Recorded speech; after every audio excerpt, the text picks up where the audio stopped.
குறைந்த விலை நிறைந்த தரம் தங்கள் தேவைகள் அனைத்தும் ஒரே இடத்தில் ஜெயச்சந்திரன் டெக்ஸ்டைல்ஸ். இது எப்படி சார் வரா அது என்ன வரமா அது கற்று இல்லைப்பா நானும் பண்ணுறேன் கமல் சொன்னாப்பெல்லாம் அமைச்சிருக்கேன் அவ்வளோ இஷ்டம் ஐயோ அது மாதிரி சொல்லக்கூடாதா அப்படின்னு சொல்லிட்டு அதுக்கு அவர் கமல் சார் சமாதானம் ஆகிற மாதிரி சில சீன் சொல்லி அனுப்புவோம். ஆட்சி அவங்ககிட்ட இருந்தால் ஆளுங்க நம்மகிட்ட இருக்கா அப்படின்லாம் சொன்னேன். அப்போ ரவிக்குமார் சார் டைலாக் சொன்னேன் ஆட்சி இருந்தானடா நமக்கு தைரியம் இருக்கான்னு சொன்னேன். அப்போ திடீர்னு ராஜேஷ் அப்படி ஆட்சி எங்கே இருந்த ஆண்டவன் நம்மகிட்ட வாடா அப்படின்னு காலையில் நீ சூரியனை பார்க்க முடியாது அப்படின்னு நான் கவுண்ட்ரு அந்த சூரியன் கூட என்னை கேட்டுத்தான் எழும் விழும் கட்டவுமன் அதனுடைய டைலாக் தான் ஆனால் சூரியன்ல அது ஒன்று ரஜி சார் எதே சூரியன் என்ன கேட்டு இன்னும் வளரியா நீ கமல் சாரும் கிரேசி மோகன் சேர்ந்தாங்கன்னா நான் ஸ்டாப் காமெடி அதெல்லாம் முடியும். அது எப்படி தான் வருது தெரியாது ஃப்ளோவா இவ்வளோ நடிச்சார் அவரை நான் யோசிப்பேன் கிரேசி மோகன் சூப்பர் அடிச்சிட்டா இருப்பா இன்னும் என்ன பண்ண பார்த்தா அவர் அதுக்கு மேலே கவுண்ட் அடிச்சிருவார். இப்போ அஜித் கேட்டாப்பில் என்ன பையன் அப்படின்னா பையன் ரொம்ப அதிர்ஷ்டமானவன் எந்த படம் எடுத்தாலும் வராது 2 நாள் பூஜை போட்டால் நின்றுடும். இந்த படமே 2 நாள் நின்று போல படம் தான் ஜெயராமனை வச்சு எடுத்து நின்று போச்சு. அதனால் அவர் ரொம்ப அதிர்ஷ்டமான பையனோன்னு அஜித் சிரிச்சு பாவம் கூட ரொம்ப கஷ்டப்படுறான் பாவன்ட்டு என்ன மாதிரி அவனுங்க தானா அப்படின்னு சொல்லி கொடுத்தாரு படத்தை அப்படி தான் கொடுத்தாரு அஜித். 2 பேரும் ஒர்க் பண்ணிக்காங்க ரஜினி கமல் 2 பேர் யார் சார் ரொம்ப ஸ்டோரிலாம் இன்வால்வ் 2 பேரும் எல்லாம் சொல்லுவாங்க. அவங்க ஸ்கிரிப்ட் அவங்க தான் ஃபுல்லாகவே கதை ரஜினி சார் தான் சொல்லுவார் படையப்பா கதையெல்லாம் அவர் சொல்லத்தான். அதுமாதிரி கமல் சார் அவர் கதை அவர் தான் சொல்லுவார். டிஸ்கஷன் நாங்கள் கொஞ்சம் மெருகத்தும் கிரேசி மோகன் ஒரு பெரிய ஹேண்ட் அவருக்கு கமல் சார் பிரமாமாக இருக்கும். அவர் காலையில் ஃபோன் பண்ணுவார் கிரேசி மோகனுக்கு அவர் நாங்கள் சில சேஞ்சஸாக சொன்னோன்னா அது எடுத்து கிரேசி மோகனுக்கு வருவார். எங்களுக்கு தெரியாது கமல் சார் சொல்ல எப்படி தெரியும் கிரேசி மோகன் சொல்ல நினச்சிட்டு நாங்கள் அவர் விடுவோம் இது எப்படி சார் வரா அது என்ன வரமா அது கற்று இல்லைப்பா நானும் பண்ணுறேன் கமல் சொன்னாப்பெல்லாம் அமைச்சிருக்கேன் அவ்வளோ இஷ்டம் ஐயோ அது மாதிரி சொல்லக்கூடாதா அப்படின்னு சொல்லிட்டு அதுக்கு அவர் கமல் சார் சமாதானம் ஆகிற மாதிரி சில சீன் சொல்லி அனுப்புவோம். எங்கள் டைரக்டர் எப்படின்னா நல்லா இல்லைன்னு சொன்ன சம்மதிப்பார் யார் சொன்னாலும் நல்லா இல்லை சொன்னாலும் ஓகே அது பதிலாக ஒரு சீன் சொல்லிடுவார் அது சொல்லணும் அது நான் சொல்லிவிடுவேன் எப்படியாவது ஏதாவது ஒரு சீன் சொல்லி அவரை கன்வின்ஸ் பண்ணிவிடுவேன். அதனால் தப்பிச்சிடுவேன் அந்த இடத்துல. நீங்கள் சீன் சொல்லும் போது அந்த நான் எப்போ வருவேன் எப்படி வருவேன் தெரியும் அதெல்லாம் உங்கள் டைலாக் தான் சார். அந்த எங்கள் டைலாக் நானும் ரவிக்குமார் சேர்ந்து எந்த டைலாக் தான் அது எங்கே வர எப்போ எப்படி வரும் அப்போ வந்து இந்த பாலிட்டிக்ஸ் வர ஸ்டைலில் இருந்துச்சு. அதனால் நிறைய டைலாக் அப்படி போட்டிருக்கேன் அவர் நான் ரஜினி சார் ஒன்றும் கோச்ச டைலாக் பெரிய பிரச்சனையே நடந்துச்சு. லண்டனில் ஷூட்டிங்கு 40-50 கேமரா இந்த மோஷன் கிராஃபிக்ஸ் கேமரா கிடையாது. சௌந்தர்யா மேடம் இருக்காங்க ரஜினிகாந்த் அவங்க தான் டைரக்ஷன் ஷூட்டிங் நடக்குது. அப்போ டைலாக் எப்போவுமே இப்போ டைலாக் எழுதிடுவோம் ஃபஸ்ட்டு ஒரு தடவை படிச்சிடும் ஸ்கிரிப்ட் அப்புறம் ஸ்பாட்டில் ஒரு தடவை படிப்போம். அப்போ திடீர்னு எதாவது ஐடியா வரும்ல அது கொஞ்சம் ஃப்ளேவர் ஆட் பண்ணலான்னு இப்போ ரஜினி சார் நான் ரவிக்குமார் 3 பேர் தான் உட்காந்து டைலாக் ரவிக்குமார் சார் படிப்பேன் எதாவது கவுண்டர் நான் கொடுப்பேன் ரஜினி சார் கவுண்டர் உதாரணத்துக்கு படையப்பால பார்த்தீங்கன்னா லாஸ்ட்டில் பொண்ணை தூக்கின்னு வந்தாலும் ஒரு பிளான் பண்ணுவாங்க. அப்போ நான் சொல்லுவேன் படையப்பா நம்ம நீ நினைக்கிற மாதிரிலாம் கிடையாது ஆட்சி அவங்க கையில் இருக்குது நம்மகிட்ட யாருமே கிடையாது அப்படின்னா அதுக்கு ஒரு கவுண்டர் டைலாக் போடணும். அப்போ ஆளுக்கு டைலாக்ஸ் நான் சொல்கிறேன் ஆட்சி அவங்ககிட்ட இருந்தால் ஆளுங்க நம்மகிட்ட இருக்கா அப்படின்லாம் சொன்னேன். அப்போ ரவிக்குமார் சார் டைலாக் சொன்னேன் ஆட்சி இருந்தானடா நமக்கு தைரியம் இருக்கான்னு சொன்னேன். அப்போ திடீர்னு ராஜேஷ் அப்படி ஆட்சி எங்கே இருந்த ஆண்டவன் நம்மகிட்ட வாடா அப்படின்னு அந்த டைலாக் அவர் தான் போட்டார். அந்த ஸ்பாட்டில் அந்த டெவலப் நேரத்தில் போட்ட டைலாக் அது. அப்போ ஆண்டவர் மேலே அவர் எவ்வளோ பக்தி இருக்கு பாருங்க டக்குன்னு அடிச்சார் பையன் அந்த மாதிரி சொல்லுவார். அது மாதிரி கோச்ச டைலாக் பேசிட்டு வராங்க. அப்போ ஒரு டைலாக் வரும் ராணா இனிமேல் நீ தப்பிப்பதற்கான வாய்ப்பே கிடையாது அப்படின்னு நாசர் சொல்லுவார். உடனே கவுண்டர் டைலாக் ரவிக்குமார் சார் எழுதியிருந்தார். உடனே நான் சொன்ன வாய்ப்புகள் அமையாது நாம் தான் அமைத்துக் கொள்ள வேண்டும். உடனே ரே நல்லா இது போதே அது எதுக்குப்பா அப்படியே கேப்ஷனாக போட்டாங்க அந்த படத்துக்கு அது போட்டு நல்லா சூப்பர் நல்லா சொல்லிட்டு ரமேஷ் சூப்பரா எழுதி அடுத்த டைலாக் என்ன அப்படின்னு கேட்டேன். அடுத்த டைலாக் அவர் எழுதியிருக்காரு காலையிலே நீ சூரியனை பார்க்க முடியாது நைட்டில் கொண்டு வரேன் காலையில் நீ சூரியனை பார்க்க முடியாது அப்படின்னு நான் கவுண்டரு அந்த சூரியன் கூட என்னை கேட்டுத்தான் எழும் விழும் கட்டவுமன் அதனுடைய டைலாக் தான் ஆனால் சூரியன்ல அது ஒன்று ரஜி சார் எதே சூரியன் என்ன கேட்டு இன்னும் வளரியா நீ சார் தமிழர் டைலாக் சார் இது தமிழ் பரம்பரை டைலாக் சார் முரத்தால் அடிச்சார் சூரியன் இதில் வரணுமா அப்போ இந்த இடத்துல உங்களுக்கு என்னை கேட்டு எழுமா விழுமா கிட்ட அந்த ஒரு இதில் ஆமாம் அப்படிதான் வந்துச்சு அதான் மீனிங் வரும் அதானே ஒரு மீனிங்கு சூரியன் கூட என்னை கேட்டு தான் எழு விழுன்னு என்ன அர்த்தம். அந்த கதையே வேணாம் நீங்கள் அடுத்த டைலாக் படிக்கிறாரு அப்படி ரவி கூடாது ஒன்று அடுத்த டைலாக் படிக்கிறாரு என்ன தெரியுமா உனக்கு உங்கள் அப்பாவோட புத்தி அப்படியே இருக்குது அப்படின்னு உடனே அது ரத்தத்தின் ரத்தம் அப்படின்னு அப்புறம் வேற என்ன இருக்காரு ரஜினி சார் சார் இதெல்லாம் டைலாக் கவுண்டரு நீங்கள் இது இன்னும் பாலிட்டிக்ஸ் நினைக்காதீங்க இப்போ இது பாலிட்டிக்ஸ் தான் இது அவர் சொல்கிறாரு. நீ ரவிக்குமார் ரவி நீ ரமேஷ்கெல்லாம் சேர்ந்து ஒரு டைலாக் எழுதினீங்க எங்கே ஒரு எப்போ ஒரு எப்படி வரும் அந்த டைலாக் சொல்லி இன்னும் உயிரெடுத்துனுக்குறாங்க. அதனால் இதை நான் பேசவே மாட்டேன்னு 3/4 மணி நேரம் தவிர நாங்கள் பேசணுன்றோம் அவர் பேச மாட்டோம் நாங்கள் பேச அப்போ சௌந்தர்யா மேடம் அழுகுறாங்க சார் ஒன்று நீங்கள் சம்மதிங்க இல்லை அவர் சம்மதிக்கணும் தயவுசெய்து மாற்றிட்டு டைலாக் பேசவே இல்லை கட்சி அவர் பாருங்க. அப்புறமா பாலிடிக்ஸ் வராரு வந்து எவ்வளோ யூஸ் ஆயிருக்கு டைலாக். ஆமாம். என்னை பொறுத்த வரைக்கும் ஒரு ட்ரீம் ப்ராஜெக்ட் அப்படின்றது கேஎஸ் ரவிக்குமார் சார் இருக்குது. அவ்வை சண்முகின்னு சொல்லலாம். அது வந்து கமல், ஜெமினி, நாகேஷ் ஒரு பெரிய ஒரு இது. அது அந்த படத்துடைய வித்தியாசமான அனுபவம் இல்லை. அவ்வை சண்முகி பொறுத்த வரைக்கும் அது மிஸ்ஸஸ் டவுட் ஃபயர் தான் கதை. அது கதையை சொல்லிட்டாரு. அப்புறம் நாங்கள் தான் உட்காந்து எல்லாம் ஃபுல்லாக டெவலப் பண்ணோம். கமல் சார் பொறுத்தவரைக்கும் பெர்ஃபெக்ஷன் ரொம்ப பார்ப்பாரு. எங்கள் டைரக்டர் பொறுத்தவரைக்கும் டைமிங் ரொம்ப பார்ப்பாரு. இன்னைக்கு பூஜை போட்டால் அது 55 நாள் ஷூட்டிங் முடியணும், 65 நாள் டப்பிங் பண்ணணும், 75 நாள் ரிலீஸ் ஆகணும். அவர் கணக்காக தான். அதுக்கு அந்த மாதிரி பிரேக் டவுனே போடுவார். டப்பிங் தேட்டருக்கு பிரேக் போட்டுருவார். அது மாதிரி எல்லாம் போட்டுட்டோம். ஆர்டிஸ்ட்லாம் புக் பண்ணியாச்சு, எல்லாம் பேசியாச்சு. அமெரிக்கா போயிட்டார். இவர் போய் மோல்டெல்லாம் எடுத்துகிட்டு வந்தாச்சு. அமெரிக்கா அவர் மேக்கப் மேன் நல்ல பேர் வந்துட்டார். வந்து மேக்கப்பெல்லாம் போட்டாங்க. ஃபஸ்ட் ஃபிலிம்ஸில் டெஸ்ட் ஷூட் எடுக்கிறோம். எடுத்து போட்டு பார்த்துட்டு கமல் சார் வந்து திருப்தியாக வரல, நல்லா இல்லை, ஷூட்டிங் தள்ளி வச்சிடலான்ட்டு எங்கள் டேரக்டர் செம்ம டென்ஷன். ஏன்னா எங்கள் டேரக்டர் நிறைய படம் ஆர்டராக எடுத்து வச்சுருப்பாரு. 3-4 மாதத்துக்கு படம். இல்லை சார் அது எப்படி பண்ணணுன்னா நான் மறுபடியும் போகிறேன் அமெரிக்காவுக்கு, மறுபடியும் மோல்டு எடுக்கிறேன், மறுபடியும் வேறு பண்ணுறேன், ப்ராஸ்டிக் மேக்கப் பேர் போகிறேன்னு சொன்னேன். அப்புறம் போயிட்டு 3 மாதம் கழிச்சு பண்ண ஆரம்பித்தேன். பெர்ஃபெக்ஷன் ரொம்ப பக்காவாக பார்ப்பார் அவர். அதே மாதிரி கமல் சாரை பொறுத்த வரைக்கும் அவரை மாதிரி டெடிக்கேட்டட் ஆர்டிஸ்ட் கிடையாது, யாருமே கிடையாது. ஏன்னா அவ்வை சண்முகி நாங்கள் வீடு செலக்ட் பண்ணது காணாத்தூர் மகாபலிபுரம்கிட்ட ஒரு வீடு. அவர் இருக்குது மயிலாப்பூரில். அது லேடிஸ் கேரக்டர் என்னென்னா முடி இருக்கக்கூடாது, டெய்லி ஷேவ் பண்ணணும். டெய்லி ஷேவ் பண்ணணும். எப்படி இருக்கு பாருங்கள், வெறும் முகத்தில் ஷேவ் பண்ணணும் எச்சல் ஆகுது நமக்கு. அவர் உடம்புகளும் ஷேவ் பண்ணணும். ஷேவ் பண்ணிவிட்டு அங்கேருந்து அங்கே வர்றதுக்கு ஒரு மணி நேரம் ஆகும். ஆழ்வார்பேட்டிலேருந்து அங்கே வந்துட்டு மேக்கப் 4 hours ஆகும். அந்த மேக்கப் அப்போது 9 மணிக்கு ரெடி ஆகணும்னா அவர் அங்கே 4 மணிக்கு 5 மணிக்கு அங்கே இருக்கணும்.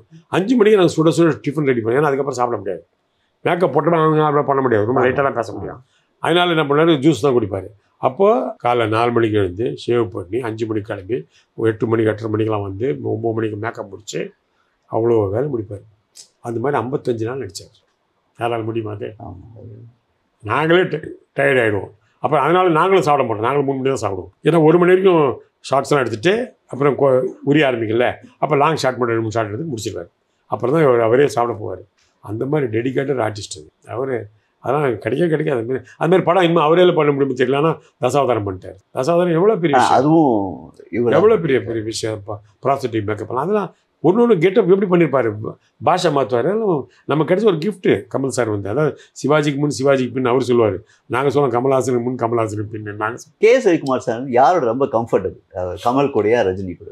அவரை பற்றி எங்கள் டேரக்டரை பற்றி எல்லா ஆர்டிஸ்டும் கம்ஃபர்ட். அது எல்லாம் கரெக்டாக பண்ணிட்டு அவரை பற்றி அவர் ரொம்ப அட்ஜஸ்டபிள் டைரக்டர். நீங்கள் என்ன பண்ணிக்கலாம். ஆனால் யாராவது அவருடைய இயல்பு அப்படியே தான் இருக்கும், சத்தம் போட்டு. அது வந்து எங்களை திட்டுறது தான். ஆர்டிஸ்ட்டுக்குலாம் சண்டை போட மாட்டார். எங்ககிட்ட சண்டை போடுவார். அப்போ இங்கே சண்டை போடுவோம், ஆர்டிஸ்ட் அடங்கிடுவாங்க சைலண்ட்டாக. கோவமகர டேரக்டர் சைலண்ட்டாக. அது தானாக நடக்குன்னுவாங்களா, தானாக நடக்கும். அதனால் அவரை பொறுத்திருக்க ஆர்டிஸ்ட்லாம் சண்டை. அதுமாதிரி கமல் சாரே சரி, ரவிக்குமார்னா அப்படி என்ன சொல்ல கேட்பார். அதேமாதிரி Rajini sir, Kamal sir jokes எல்லாம் இந்த கிரேசி மோகன் இருக்கார்ல, கமல் சார் செட்டில் இருந்தாலும் ஆளுக்கு ஜோக் சொல்லி டெவலப் பண்ணி போயிட்டே இருக்கும். பாட்டு லைன் போயிட்டே இருக்கும், போயிட்டே இருக்கும். அப்புறம் திடீர்னு ரவிக்குமார் சார் இந்த ஜோக் எனக்கு புரியல சார் வேறு. இல்லை நம்ம ரவிக்குமார் புரியும் அப்படின்னு வரா, இல்லை சார் வேணான்ட்டு ஒன்றும் பண்ண முடியாது. என்கிட்ட எனக்கு புரியல, என்ன மாதிரி லேமனுக்கு புரிய வைங்க அப்படின்னு சொல்லி அப்புறம் கிரேசி மோகன் பிடிச்சி கத்துவார். நீங்கள் சும்மா தேவையில்லாமல் அந்த மாதிரி மௌலி சார் அந்த பம்பல் கேஸ் வந்து பண்ணினேன். அப்போது அவர் ஒரு கவுண்டர் அடித்தா நான் ஒரு கவுண்டர் அடிப்பேன், நான் ஒரு கவுண்டர் அடித்தா கிரேசி ஒரு கவுண்டர் அடிப்பாங்க. இப்படி அங்கே டெவலப் ஆகினே இருக்கும் சீனு. அப்போ அதில் ஒரு சீனில் சொல்லுவார் அவர், டே டிஸ்கவரி சேனல் பார்த்துக்கிறியா நீ அப்படின்னு. ஒன்று தான் பிராணி செக்ஸ்லாம் நான் பார்க்க மாட்டேன் பார்ப்பேன் சொன்னோடனே கிரேசி மோகன் அதுக்கு ஒரு ஜோக் அடிச்சோடனே மௌலி வந்துட்டேன், ஸ்டாப் ரமேஷ் கண்ணா, இந்த சீனில் நான் இன்டர்வல் விடலன்னா இதுக்கப்புறம் ஒரு 10 சீன் அப்புறம் தான் இன்டர்வல் விடுறேன், இந்த சீனையே இன்டர்வல் விட்டு போயிடுவேன். மௌலி சார் திட்டுவார் இருக்கிறேன். அப்புறம் வேறு வழியெல்லாம் மாற்றுவோம். அந்த மாதிரி கமல் சாரும் கிரேசி மோகன் சேர்ந்தாங்கன்னா நான் ஸ்டாப் காமெடி. அதெல்லாம் முடியும். அது எப்படி தான் வருதுன்னு தெரியாது, ஃப்ளோவாக. இவ்வளோ நடித்தார் அவரை நான் யோசிப்பேன், கிரேசி மோகன் சூப்பர் அடிச்சிட்டா இருப்பா, இன்னும் என்ன பண்ணலாம் பார்த்தா அவர் அதுக்கு மேலே ஒரு கவுண்ட் அடிச்சிருவார், அதுக்கு மேலே இவர் ஒரு கவுண்ட் அடிச்சு. அப்படி தான் எல்லா படமும். பஞ்சதந்திரன் அதுக்கு ஆளுங்க பஞ்சதந்திரன் ஆரம்பிச்சு நான் சொன்ன டைலாக் அது டப்பிங்கில் தான் போட்டேன். அது கமல் சார் ரொம்ப பிடிச்சிச்சு ஜட்டி மேலே. அதில் எனக்கு கேரக்டரே இல்லை. நான் போய் கேட்குறேன், இல்லை ரவிக்குமார் எப்படி விட்ற இல்லைன்னா அத்தை பண்ணுறச்சு என்னப்பா அப்படின்னு. சார் அது எப்படி சார் பம்பல் சம்பந்தம் முக்கியமான படம், இது பஞ்சதந்திரம் முக்கியமான படம்ன்றீங்க, அவ்வளோ பேர் நடிக்கல அப்படின்னு சொல்லிட்டு கிரேசி மோகன் சொல்லி கிரேசி மோகன் கமல்கிட்ட சொல்லி அந்த சரதாஜி வேஷம் வாங்கி கொடுத்துட்டார். சரதாஜின்னு அடிக்கிறேன் நான் படம் பூரா, வரேன் போகிறேன் ஜட்டி மாரி நான் டைலாக் போடுறேன். ரம்யா கிருஷ்ணன் ஊந்து சிரிக்கும் ஜோக்குக்கு. சொல்லி முடித்தோடனே படம் பார்க்க தியேட்டரில் நாங்களாம் அப்போ தியேட்டர் எப்படின்னா தியேட்டர் படம் அடிச்சானா போய் பின்னாடி உட்காந்து இல்லை பின்னாடி நின்று படம் பார்ப்போம், எங்கே ரசிக்கிறாங்க எங்கே சிரிக்கிறாங்க நல்லா இல்லைன்னா அந்த சீனை தூக்குறதுக்கு அப்போல்லாம் அப்படி இருந்துச்சு. நல்லா இல்லைன்னா சாங்கை கட் பண்ணி போடுவோம், எல்லாம் பண்ணுவோம் நாங்கள். இப்போ தான் இதில் போயிடுச்சுல்ல, அதனால் பண்ண முடியல. அதனால பண்ணுவாங்க, ஒரு லேட்டாக பண்ணுவாங்க. அப்படி போய் பார்த்துட்ருக்கேன் நான் வர்ற சீனில் ஒரே சிரிப்பு. நான் அந்த எம்ஜிஆர் பாட்டெலாம் பாட்டு போவேன், சர்தார் வேஷம் போட்டுக்கணும். அதெல்லாம் பயங்கர இது. மணிவண்ணன் கேட்பார், எம்ஜிஆர் பாட்டெல்லாம் பார்த்துருக்காப்புல சர்தார்ச்சியில், இப்படி ஜட்டி மாறினாமலாம் பயங்கரமாக போயிட்டுருக்குது. அது மட்டும் லாஸ்ட்டில் வந்து இன்ஸ்பெக்டராக வருவேன். இன்ஸ்பெக்டர் யூஆர் அண்ட் அரெஸ்ட் அப்படின்னு பிரிட்ஜில் நின்று கத்துவேன். அப்போ ஆடியன்ஸ் 2 பேர், டே இதோட ரமேஷ் கண்ணகரா படத்தில் எப்படி இருக்கும் எனக்கு.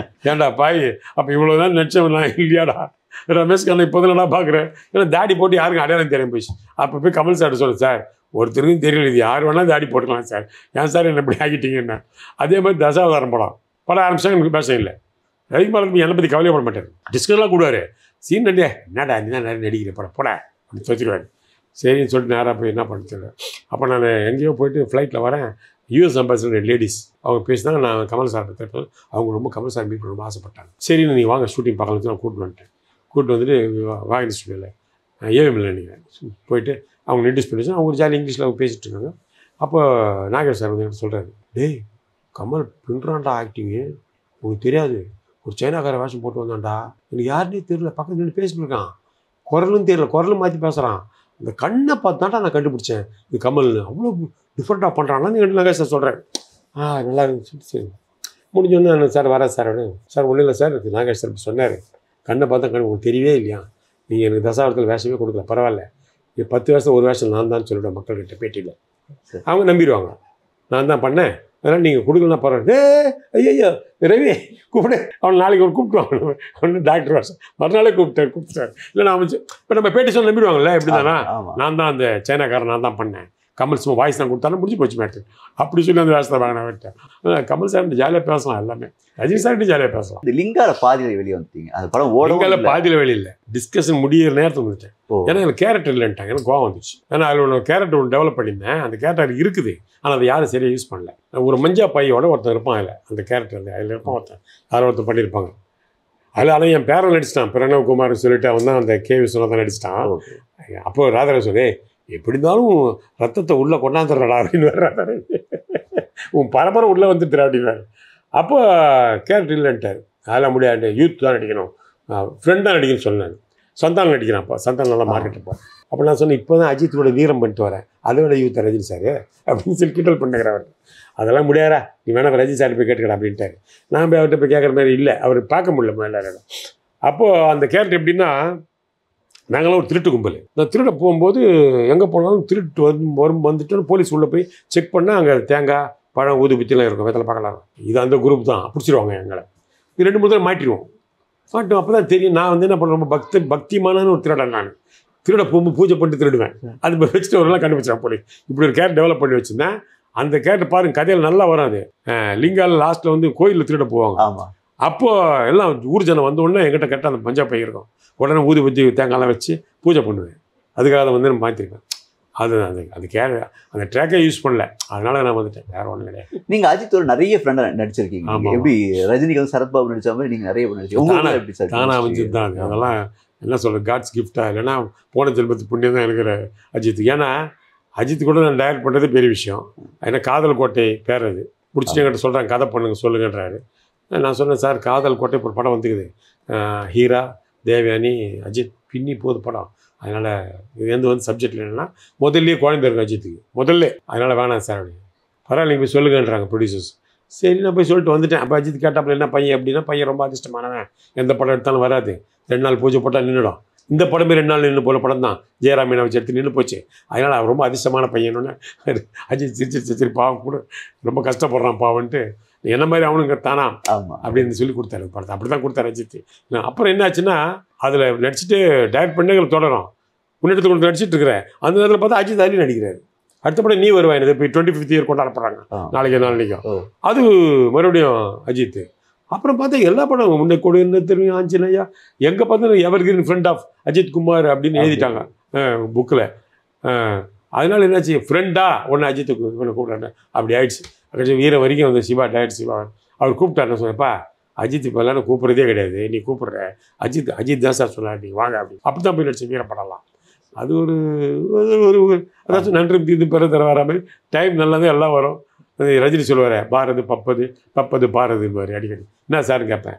வர்றது வராமல் இருக்காது, வராமல் இருக்கிறது வரவே வராது. இந்த ராணா படம் திரும்ப வருமா சார்? ராணா ஒரு பங்களிச்சிருக்கீங்க. ராணா படம் 3 படையப்பா இருக்குது. ஒன்று வில்லன். ரஜினி சார் வில்லன் பண்ண எப்படி இருக்கும்? சந்திரமுகி ஓடல என்ன காரணம்? அந்த கதை லக லக லக லக தான் ஓடிச்சு இல்லையா?